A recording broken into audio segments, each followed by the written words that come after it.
Long ago, in the wide, sun-baked lands of ancient Persia, there lived a humble shepherd boy named Cyrus. He was born in a small clay house on the edge of a forgotten village, surrounded by dry hills and thorny bushes. His father, Ardashir, was a poor but honest man who had inherited a small flock of sheep from his grandfather.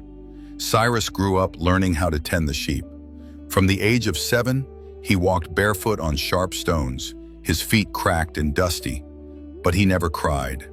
Instead, he looked at the vast sky every night and dreamed of a better life. Cyrus's mother, Zareen, would sit by the oil lamp at night, weaving old clothes and telling him stories of Persian heroes. "My son," she would whisper, "remember this. A man is not born great. He becomes great when he refuses to break." Those words carved themselves deep in Cyrus's heart. One year, when Cyrus was 15, a fierce wolf pack began hunting the village sheep at night. Every shepherd was afraid to guard the flock alone in the darkness, but Cyrus volunteered. He stayed awake for nights under the moon, clutching a wooden staff. When the wolves came, their eyes shining in the shadows, Cyrus did not run. He banged his staff on the rocks, lit a fire, and threw burning sticks toward them.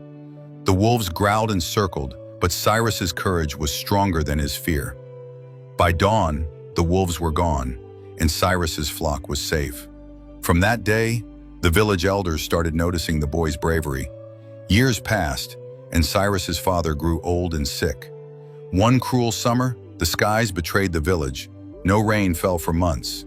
The riverbeds cracked open like broken clay pots. Sheep died by the dozens.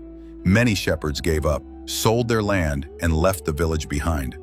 One evening, Cyrus's father lay coughing on his straw bed. "My son," Ardashir wheezed, "sell the flock, save what you can, leave this cursed place."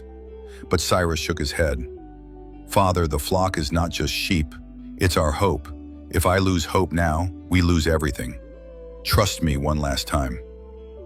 The journey into the unknown. At dawn, Cyrus packed dried bread, filled a goatskin bag with water, and took his remaining 20 sheep.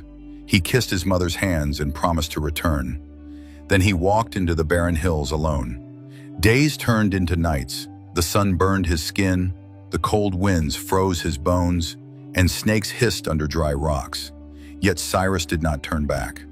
On the 6th day, exhausted and thirsty, he reached the mouth of an ancient valley, a place people said was cursed and haunted by jinns. But Cyrus was not afraid of legends. In that valley, by sheer chance, he found an old spring still trickling water under the roots of a giant tree. Nearby, under the shade, sat an old hermit with a long white beard and eyes that looked like they had seen centuries. Cyrus knelt before the hermit and told him everything about the drought, his father, his dying flock. The hermit listened in silence and finally said, "Young shepherd, I see the fire in your heart. If you truly wish to save your flock, remember 3 things. When you feel weak, remember your purpose. When you feel lost, listen to the wind and nature. They will show you the way. When you feel alone, believe that your faith is stronger than your fear." Cyrus drank the spring water, let his sheep rest, and spent 3 days listening to the hermit's stories. He learned how to read signs in the wind, how a change in the breeze could reveal hidden grass. He learned how to find water under rocks and how to stay awake with prayer when hope felt far away, turning the impossible around. With new strength, Cyrus explored the valley. He found hidden patches of green where mountain water trickled under the stones. He built small fences to protect the grass, and day by day his sheep grew stronger. Other shepherds, who had followed his footprints out of curiosity, begged him to share his secrets. Cyrus did not keep the valley to himself. He taught them everything the hermit taught him. Soon, dozens of sheep survived because one young shepherd refused to give up. When the drought finally ended, Cyrus walked back into his village, not with 20 half-starved sheep, but with 80 strong ones. He brought back medicine from the hermit for his father and enough wool to help poor villagers who had lost everything. The elders gathered and asked, "Cyrus, how did you do this when everyone else failed?" Cyrus only smiled. "I did not do this alone. When a man stands with courage, nature stands with him. And when hope is alive in your heart, the whole world makes a path for you. Years passed, and Cyrus became more than just a shepherd.